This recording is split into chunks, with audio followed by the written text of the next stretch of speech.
Not all men but almost every humans has a story.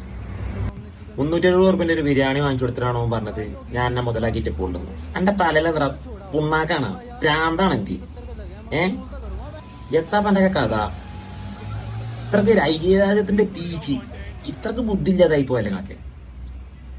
ഒരാളെ body shaming ചെയ്യാൻ, അല്ലെങ്കിൽ ഇതേപോലത്തെ ഡാർക്ക് ഹ്യൂമർ വരാൻ, അല്ലെങ്കിൽ ഒരു പെണ്ണിനെ തരം താഴ്ത്തി കിട്ടാൻ, അല്ലെങ്കിൽ ആരെങ്കിലൊക്കെ കളിയാക്കിയിട്ട് വെറുതെ ചിരിക്കാൻ, അത് കളിയാക്കി ചിരിക്കാൻ വേറെ ആൾക്കാർ ഈ ഓഡിയൻസിൽ ഒരാളെങ്കിലും എതിർത്ത് പറഞ്ഞു ഇത് എന്തോന്നറേ എന്നതൊക്കെ മാറി. എൻ്റെ പെണ്ണുങ്ങൾ കുറേ കാലമായി പറഞ്ഞ് ഒരു സജഷനെ കുറിച്ച് ഒരു വീഡിയോ ചെയ്യി, ഭയങ്കര പീക്ക് ലെവലിലാണ് പോയിക്കൊണ്ടിരിക്കുന്നത്. ഇത് പറയാനും കേൾക്കാനും ചിരിക്കാനൊക്കെ എത്താ നിങ്ങളെ കഥ? എവിടെയാണ് നിങ്ങളൊക്കെ ബുദ്ധിയൊക്കെ പോകുന്നത്? ഇതൊന്നും ഇല്ലാണ്ട് ഒരാൾക്ക് കേട്ടിട്ട് പോരാവോ കണ്ടന്റ്, പീക്ക് ലെവൽ കണ്ടന്റ് എന്നൊക്കെ. ഇതാണോ കണ്ടന്റ്? നിങ്ങളെ വരെ നിങ്ങളെ അമ്മമാരെയും പെങ്ങന്മാരെയും കൊണ്ടുപോയി ചോറ് വാങ്ങി കൊടുത്തിട്ട് അത് ഞാൻ മുതലാക്കുന്ന അതാണ് നിങ്ങളെ കണ്ടന്റ്? ബുദ്ധിയില്ലേ? തലച്ചോറില്ലേ? ഇത് എന്നതൊക്കെ വളരുക, എന്നതൊക്കെ മാറുക? അച്ഛനെ എന്താ ഇതിനൊക്കെ കഥ? ഇതൊക്കെ കുറേ കേട്ട് ചിരിക്കാൻ കുറേ മണ്ടന്മാരും, അത് പരത്താൻ കുറേ ടീം, ഓനെ ഫേമസ് ആക്കാൻ കുറേ ടീം. എന്നിട്ട് സോറി പറഞ്ഞാൽ തീർന്ന്.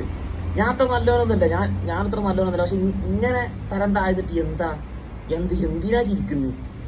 ഇതിലെന്ത് ഹ്യൂമറാ കണ്ടെത്തുന്നത്? Dark humour. കൊള്ളാം, നല്ല ഇതാണിത് ഒക്കെ. ശരിയാവും ഇൻഷാ അല്ലാഹ്.